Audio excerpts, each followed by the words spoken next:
j'espère avoir dit l'essentiel, peut-être des compléments. À vous entendre, il y a beaucoup de choses qui ont été faites et enfin, les témoignages que nous avons reçus témoignent quand même de la persistance d'un sujet. Donc la question que moi j'ai envie de vous poser, c'est où est-ce que vous identifiez aujourd'hui les résistances dans votre métier, où est-ce qu'elles sont très concrètement et comment la loi pourrait venir aider à les lever. Et je passe la parole à monsieur le rapporteur. Merci, merci Madame la Présidente. Merci sur ces premiers éléments sur le référent.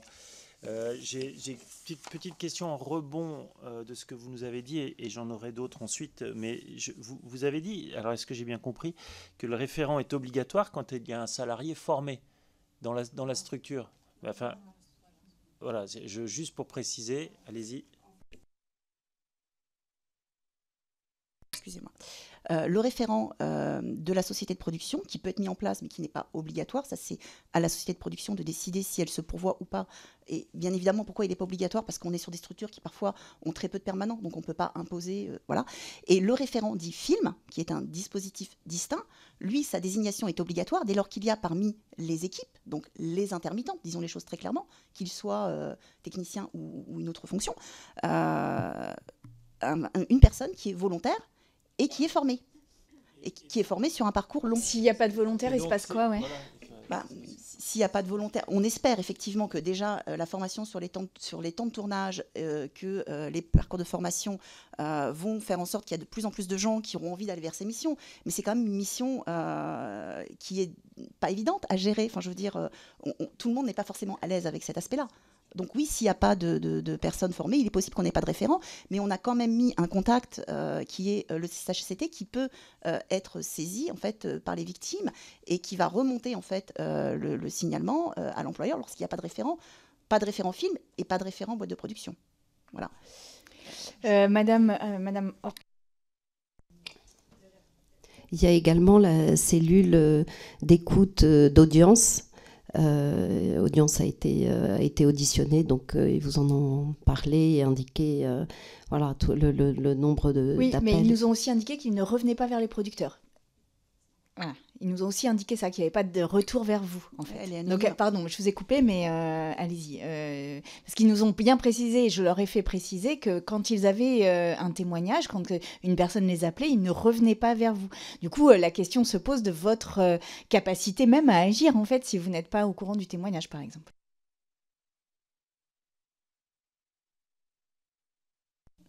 Oui, concernant le...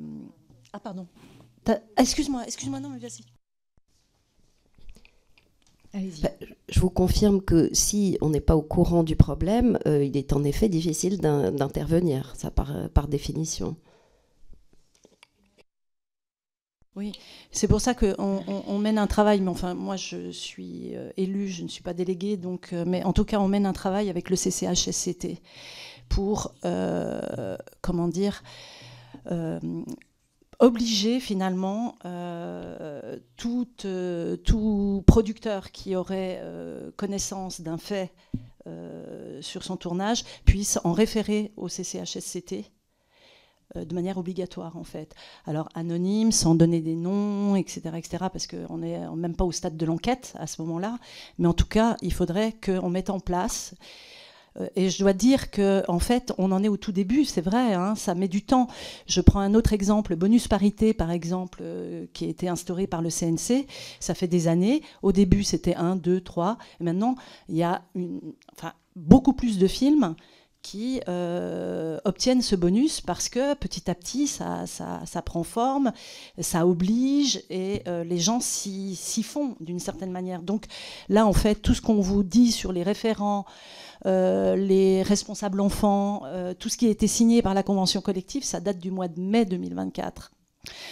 La formation instaurée paritairement, je dirais, par les organisations de producteurs, les organisations de salariés, le CNC et l'AFDAS, entre guillemets, sur cette formation obligatoire en distanciel et en présentiel.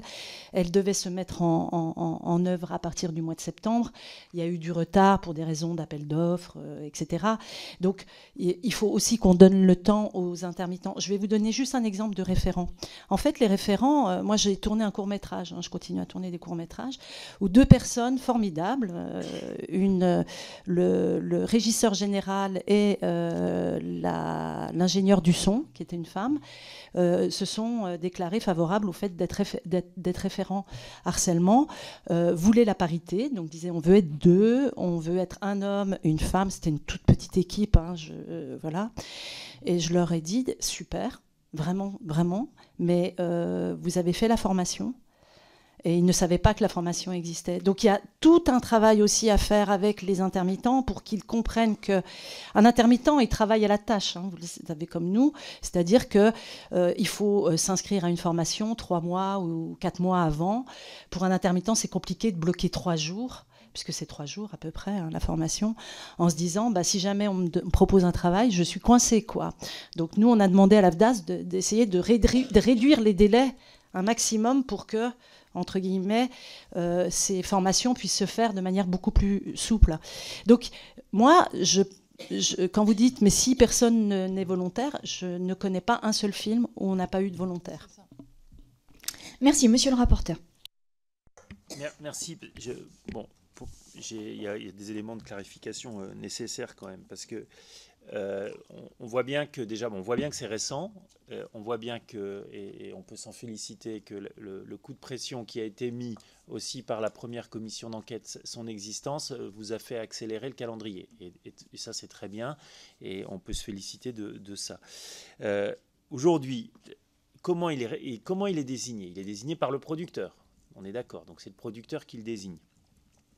Comment le producteur s'assure, et vous venez d'en donner un exemple, de sa compétence sur le sujet, de sa neutralité et de son impartialité. Comment tout ça est fait ? Est-ce que vous pouvez nous donner exactement aussi par rapport aux nouvelles conventions collectives quel est son rôle exact ? Parce que ça n'a pas l'air tout à fait clair.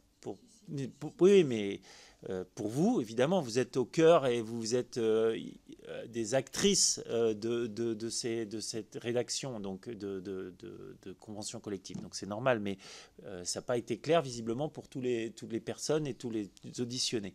Les moyens dont ils disposent, et à propos des moyens dont ils disposent, on voit bien que, et c'est dans un tournage est un moment de tension extrême, où le temps est compté, où chacun est à son poste et pas voilà, le chef électricien. Et les chefs électriciens, il n'est pas régisseur, à moins qu'on soit dans une toute petite structure et de tout petits tournages. Voilà. Mais donc sur des productions à plusieurs millions, comment ça se passe ? Et est-ce que ce référent a le temps d'être référent et en même temps, par exemple, comme vous l'avez dit, chef opérateur ?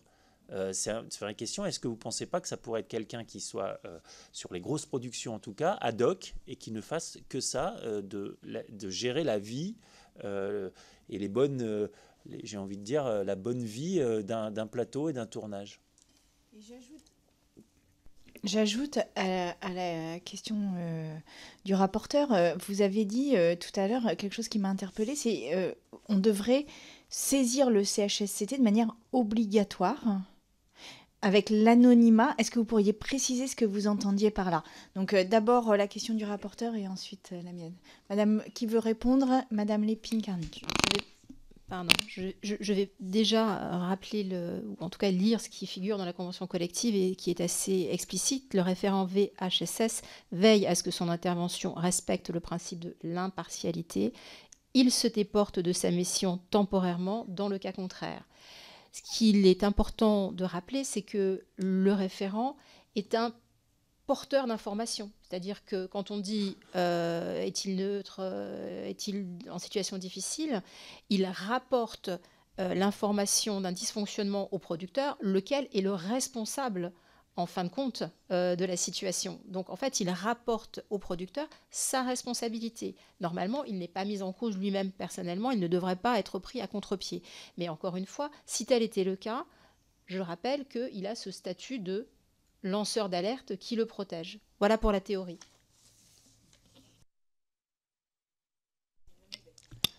Une petite précision sur le rôle du CCHST, enfin le rôle dans lequel on a vu le positionner dans la convention collective. On a instauré une obligation pour les employeurs, dès lors qu'ils ont reçu un signalement, de le notifier au CCHSCT. Donc il y a une fiche de notification qui est prévue pour ça. Et effectivement, cette fiche de notification préserve l'anonymat, puisque en lien avec le rôle du CCHST, qui est de faire de l'information et de la prévention, le but c'est de recueillir des informations sur les types de cas qui sont signalés au sein des productions et la façon dont ils sont traités. Donc évidemment, la production peut à tout moment saisir le CCHST pour prendre du conseil, de l'information et se faire accompagner dans la mise en œuvre du traitement du signalement. Mais par ailleurs, il y a cette obligation de notifier avec, dans cette fiche de notification, il y a tout un nombre d'informations du type quel type d'agissement, comment vous l'avez traité, est-ce qu'il y a eu une enquête, combien de temps elle a duré, quelles ont été les mesures prises à l'issue de l'enquête, est-ce qu'il y a eu des mesures disciplinaires, est-ce qu'il y a eu des mesures organisationnelles, etc., etc. Et le but pour le CCHST, c'est de récolter de l'info pour ensuite pouvoir adapter aussi sa politique de prévention au niveau de la branche. Donc c'est ça l'obligation. Et pour tout le reste, le CCHST reste un interlocuteur en permanence pour les entreprises comme pour les salariés de la branche. Et pour reboucler avec la question de monsieur le rapporteur, je vois très très très souvent le numéro et les coordonnées du CCHST figurer dans les contrats de travail, sur les feuilles de service, dans les bibles de tournage. Donc c'est un interlocuteur qui est, je pense, assez bien identifié, y compris chez les intermittents du spectacle, pour répondre à toutes les questions de santé et sécurité au travail dans la production cinéma. Allez-y. Juste pour compléter, les formations actuelles des référents sont débordées, donc c'est un bon signe. On prend du temps pour trouver une place, en fait, donc ça, voilà, c'est concret. Pour l'instant, dans toutes les expériences, et on parle beaucoup entre producteurs, il n'y a aucun tournage où on n'a pas trouvé de référent volontaire. Le seul point, c'est la formation, mais les volontaires, il y en a énormément, donc c'est juste le temps qu'ils se forment, et comme disait Florence, il faut qu'ils trouvent 3 jours dans leur planning d'intermittent, mais ils ont une volonté de se former, et il y a toujours... Enfin, on a plutôt le choix, en fait, il faut juste choisir. C'est plutôt ne pas vexer ceux qu'on ne choisit pas, entre guillemets. Et c'est vrai que du coup, spontanément, on prend toujours un duo mixte, comme ça met les gens à l'aise. Mais honnêtement, dans la pratique, il n'y a aucun problème. Et par ailleurs, sur l'anonymat dont parlait Florence tout à l'heure, ce qui est très important pour un référent, c'est juste de porter la parole vers la production et de respecter la volonté de la victime, de si elle veut, comment elle veut que cette parole soit prise en fonction de ce qui s'est passé. Il y a parfois des victimes qui préfèrent que ce soit anonyme, et ça, c'est à nous de respecter cet anonymat derrière, bien sûr. Madame Materne. Oui, je vous remercie. Il me semble qu'il a été posé une question sur une demande de détails sur la mission du référent. Alors, elle aussi, elle est très écrite, en fait, dans la convention collective, de façon à ce que ce soit clair pour tout le monde. Donc, pour faire simple, le référent n'a pas de délégation de responsabilité de l'employeur. Il n'est pas responsable du traitement des sujets liés au VSS, ou de la procédure de traitement, ni des manquements aux règles de sécurité. Donc déjà, on définit en creux ce qu'il n'a pas à faire. Il informe, oriente les salariés vers les ressources utiles. Il participe aux actions de sensibilisation et de prévention sur les VSS. En lien avec l'employeur, il communique sur la procédure de signalement interne à l'entreprise. Il recueille les signalements des salariés, comme on l'a dit. Il transmet par écrit les signalements recueillis à l'employeur et ses représentants. Il est informé, ça c'est assez nouveau en fait, en tout cas je ne l'ai pas vu ailleurs, du suivi et de la clôture des procédures de traitement. Parce qu'on s'est rendu compte, et notamment à l'occasion du séminaire, que ça pouvait générer beaucoup de frustration pour un référent de transmettre et de ne pas savoir où ça va. Donc ça a été une volonté en fait, des partenaires sociaux de le mettre en place pour dire non, il ne participe pas à l'enquête, mais oui, il est légitime à savoir que ça a été traité, que le sujet a été traité. Et bien évidemment, dans les ressources du référent, il y a le CCHSCT, le kit dont vous a parlé tout à l'heure, enfin voilà, multiples ressources. Alors vous n'avez pas répondu ni à la question en dehors des heures de travail stricto sensu, petit 1, donc je reviens là-dessus, je me permets. Petit 2, pardon, parce que du coup ma question m'a échappé, je laisse le rapporteur et j'ai une autre question, mais je vais m'en souvenir. Oui, mais juste peut-être ça va être la même question. Audience, ok. Oui. Moi, j'aimerais maintenant qu'on voit un peu comment ça peut se passer sur et justement pour cette préoccupation qu'on a de la difficulté d'être référent à la tâche sur son tournage et en même temps être en capacité d'avoir quelqu'un qui vient vous parler. Voilà. Je prends un exemple, le référent et l'ingénieur du son, vous l'avez cité tout à l'heure.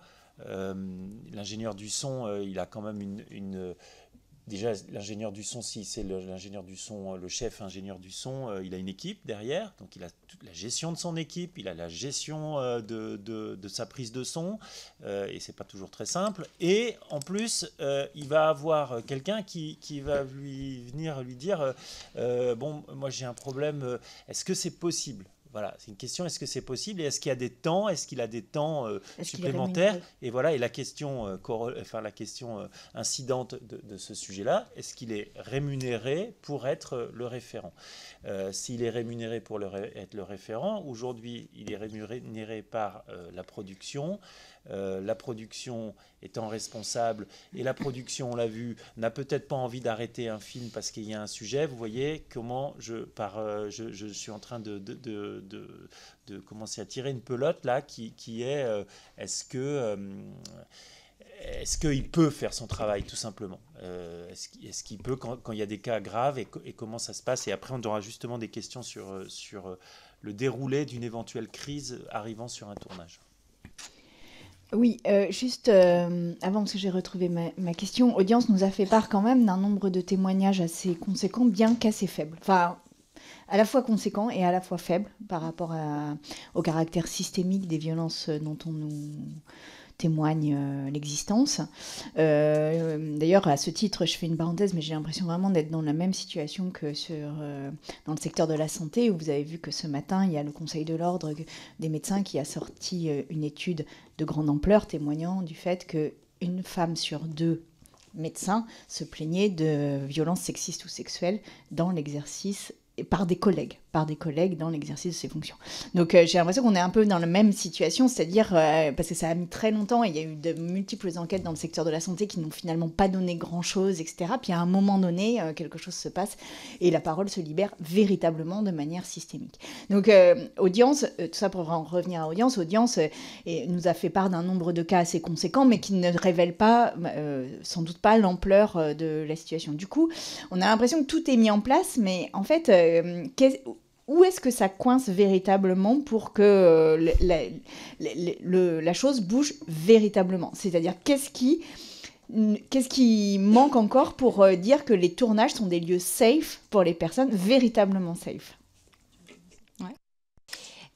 Pour répondre à vos questions dans l'ordre, je vais essayer d'aller vite. Déjà, les équipes, elles sont très hiérarchisées sur un plateau, donc on peut toujours prendre un temps et demander à son -1, -2, -3, +1, +2, +3 de remplacer. Après un plateau, je ne sais pas si vous êtes déjà allé sur un plateau, c'est un rythme à la fois très speed, à la fois il y a énormément de temps mort, parce qu'il y a énormément d'installations et tout. Donc il y a des pauses tout le temps, par poste. Tout le monde ne travaille pas en même temps. Ensuite, le référent est formé dans la formation on lui dit, si tu sens, et ça c'est dans la formation qu'on a faite, Florence et moi, si tu sens que pour toi ce n'est pas le bon moment de recueillir la parole, il faut s'autoriser à dire, j'entends que tu as besoin de me parler, est-ce qu'on peut se caler dans 2 heures dans tel endroit, tous les deux, parce que là je suis en train de faire une installation. Enfin voilà, c'est aussi un dialogue pour trouver un moment où le référent est attentif à ce qui va se passer et qu'il puisse accueillir la parole. Donc tout ça, le rythme du tournage en réalité est effectivement un rouleau compresseur, mais tout le monde n'est pas débordé en même temps. Donc je pense qu'il y a vraiment le temps de trouver ce temps. Par rapport à la rémunération symbolique pour l'instant de 30 € par semaine pour le référent, je ne pense pas qu'elle soit suffisamment conséquente pour faire que le lien de subordination soit flagrant. C'est une indemnisation en plus. Voilà, je pense que là, tout d'un coup, c'est... Voilà. Et après, pour répondre à votre question, et je pense que de toute façon, c'est aussi pour ça qu'on est là aujourd'hui, et notamment en tant que syndicat des producteurs, le gros point pour nous, c'est de pouvoir nous arrêter et donc d'être assurés. C'est la question suivante, je pense. Mais voilà, c'est-à-dire que là, tout ce qui est mis en place aujourd'hui, les formations, elles vont arriver. Et quand vous dites, Madame la Présidente, qu'est-ce qu'on attend, enfin, qu'est-ce qui se passe, pourquoi ça bouge pas? Parce qu'en fait, tout ce qu'on a mis en place depuis 1 an n'est pas encore effectif. Et c'est vraiment une question de minutes et d'heures, j'espère. Enfin voilà, non, mais je veux dire, tout va énormément être révolutionné par ces formations. Et notamment, je pense que la cellule d'audience, les gens vont être formés et donc vont réaliser plein de choses sur lesquelles ils peuvent dire quelque chose. Donc je pense que les signalements vont augmenter.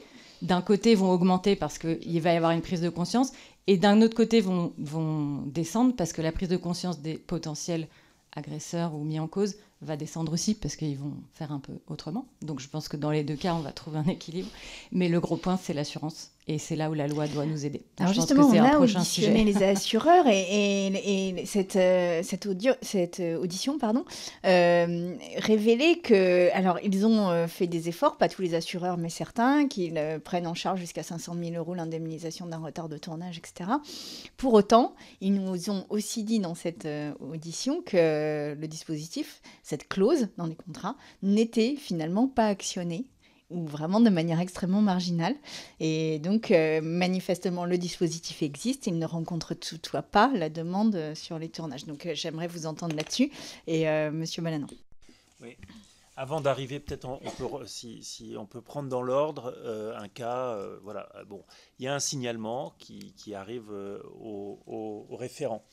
Le référent constate la gravité, informe le producteur.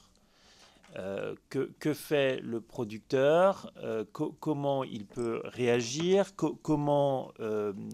alors je suis presque on est presque dans des scénarios là justement, parce que j'ai bien l'impression qu'il n'y a pas eu beaucoup de tournages aujourd'hui arrêtés avec des vraies enquêtes, etc. Donc on est un peu dans de la prospective, voire des scénarios d'anticipation. Comment vous imagineriez que ça puisse fonctionner? Est-ce que vous avez déjà commencé à travailler sur une procédure qui serait justement, pour le coup, labellisée et qui serait la procédure à réaliser, qui serait écrite dans la convention collective? Voilà, donc concrètement, qui prend la décision de mettre en place une enquête? Comment se déroule cette enquête? Et on reviendra, je pense, sur la question de l'indemnisation et sur la question des assurances, parce qu'aujourd'hui, les assureurs, ils nous ont dit... alors, les assureurs, il n'y a que 2 groupes d'assurance qui assurent. La moitié des films ne sont pas assurés. Et c'est les grosses productions et les gros assureurs qui aujourd'hui ne prennent pas ça en compte. Et il y a juste la Maïf et l'autre, c'était le Adas qui prend, Areas qui prend ce risque. C'est une question qu'on peut se poser. Donc pourquoi s'assurer sur des gens qui ne prennent pas ce risque? C'est peut-être un sujet. Voilà. Et donc on reviendra sur les assureurs après, mais là sur le déroulé, je pense que ça pourrait être intéressant que vous nous donniez votre scénario, et peut-être on pourra écrire le film ensemble après. Est-ce que ça vous embête si on termine sur les assurances, parce qu'on a rencontré également... Madame Borelli, allez-y. Pardon. Monsieur Mortera de Area et Monsieur Rubini, de Rubini Associés, puisque pour nous, depuis le début de nos réflexions sur comment prévenir et contrer les violences, la question assurantielle est devenue très importante, puisqu'on vous l'a dit 100 fois, on est dans un temps de tournage très court. Nous, quand on a fait notre formation complémentaire, les formatrices, c'était des femmes, disaient oui, alors vous avez 2 mois pour faire ça, parce qu'effectivement, par rapport au code du travail et tout ça, mais nous sommes dans des durées extrêmement ramassées.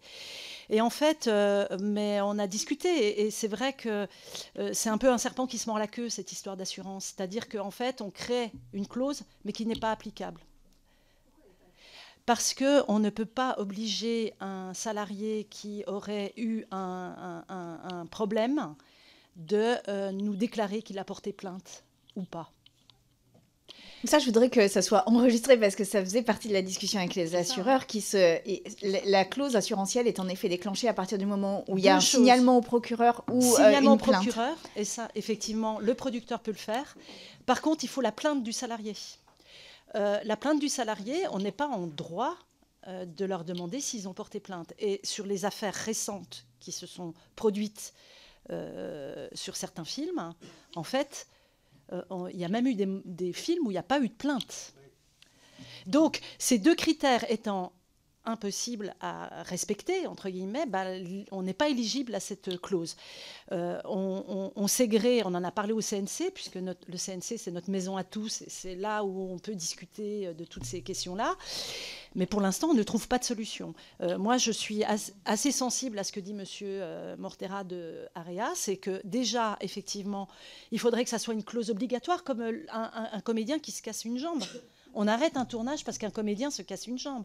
Pourquoi on ne pourrait pas arrêter un tournage parce que X a agressé sexuellement Y? Et donc, ça, c'est une vraie problématique. Mais vous avez vu quand même les réponses des assureurs, c'est que, voilà, ils sont un peu, j'allais employer une expression un peu grossière, donc je me retiens, mais ils ont envie, effectivement, de nous soutenir dans cette démarche, mais en même temps, ils ne veulent pas devenir incitatif sur le fait de...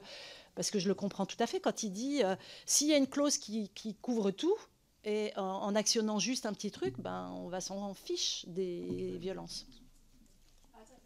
Madame Galitzine, vous aviez un complément à apporter ou oui, pas, il me semble que pour vous demandiez qu'est-ce que la loi peut faire pour vous aider, il faut que la loi nous aide à ce que les assureurs soient obligés de couvrir les VHSS comme tous les autres sinistres, et qu'après il y ait après c'est du commercial entre eux et entre nous dans les négos. Mais je pense que si la loi les oblige à couvrir ça, à couvrir les VHSS, c'est une énorme aide pour nous. Et pour eux. Merci. Vous vouliez... Attends, parce qu'on finit une table là-dessus. Si, mais je vous assure que vous allez pouvoir poser toutes les questions possibles, mais juste, je voudrais les réponses aussi. Madame Lépine, excusez-moi. Juste en complément, en fait, quand on dit qu'effectivement la clause assurantielle est difficile à mettre en place, c'est que, vous le savez, en fait, le temps de la victime et le temps où elle va faire valoir ses droits n'est pas le temps en fait du traitement du signalement. En fait, on n'est pas sur les mêmes chronologies. Et une victime, parfois, elle a besoin de temps pour assimiler ce qui est arrivé, avoir des conseils, notamment quand elle appelle à la cellule d'écoute, elle peut être orientée vers un psychologue ou un avocat. Et donc, on se rend bien compte qu'un tournage, en moyenne, c'est 5 semaines. Je veux dire, l'événement, il n'est pas forcément... Et d'ailleurs, il y a un point, c'est que parfois, on a des choses qui nous remontent alors que le tournage est fini. Et ça, c'est un sujet. Donc ça, c'était pour la question assurantielle. J'ai d'autres questions sur les assurances. Ah, bon alors. Et après, je vous parlerai de la procédure de traitement. Monsieur le rapporteur. Merci. Sur ces assurances, déjà, on a une partie des assureurs qui ont déjà fait ce choix et qui on peut leur porter ce crédit quand même. Mais on voit aujourd'hui qu'il y a des sujets. Alors, on sait très bien que chez les assureurs, ils savent imaginer des choses pour gérer le risque. Pour gérer le risque et puis pour gérer la façon dont ça se déroule le risque. Les tournages, c'est particulier, mais je peux vous assurer que dans l'assurance des risques en haute mer, etc., il y a plein de choses qui sont très compliquées à faire et qu'ils arrivent à faire. Donc, je pense qu'il y a des choses qui peuvent être possibles. Alors, la question de est-ce que c'est la plainte ou est-ce que c'est le déclenchement de l'enquête, ça, je pense que c'est un vrai sujet parce que si c'est la plainte, et on peut parfaitement imaginer qu'une victime n'ait pas envie de porter plainte parce que justement l'enquête qui aura duré une semaine aura réglé le conflit à l'amiable, pourquoi pas, ça peut aussi arriver si les faits ne sont pas ne sont pas si graves, ça peut s'imaginer. Donc ça, c'est un sujet sur lequel il faut qu'on travaille. L'autre sujet, c'est est-ce que vous êtes prêt en tant que producteur et en tant que en tant que financeur du film à contracter des assurances qui coûteraient effectivement un peu plus cher? Est-ce que ce surcoût doit peut-être être aussi pris en compte par les financeurs des films? Et ce qu'ils nous ont dit, par exemple, Canal+, quand on les a auditionnés, c'est qu'ils étaient prêts aussi à prendre ce sujet. Donc, est-ce qu'il ne faut pas imaginer que très rapidement, et c'est peut-être quelque chose qu'on pourrait encourager, évidemment, nous, c'est législateurs, de rendre obligatoire cette clause. Effectivement, on rend obligatoire tout un cas de choses, on est obligé de s'assurer sur tout un tas de choses, pourquoi pas celle-là, et ça me semble assez logique. Est-ce qu'une fois qu'il y a cette obligation, et peut-être en même temps, des rencontres entre les assureurs, les financeurs, les producteurs et les parties prenantes ne seraient pas aussi utiles et nécessaires et urgentes? Alors, j'ajoute à la question, parce qu'on a parlé du déclenchement de l'enquête ou de la plainte, est-ce qu'une ITT de la part d'un médecin pourrait aussi entrer, donc une interruption temporaire de travail, pourrait aussi entrer dans le cadre assurantiel, c'est-à-dire si la personne, imaginons qu'une personne ait subi des violences sexuelles sur un tournage, elle va chez le médecin, il y a 3 jours d'ITT, est-ce que ça pourrait rentrer dans comme déclencheur, selon vous, de la démarche assurantielle, enfin de l'indemnisation? Allez-y. Alors déjà, je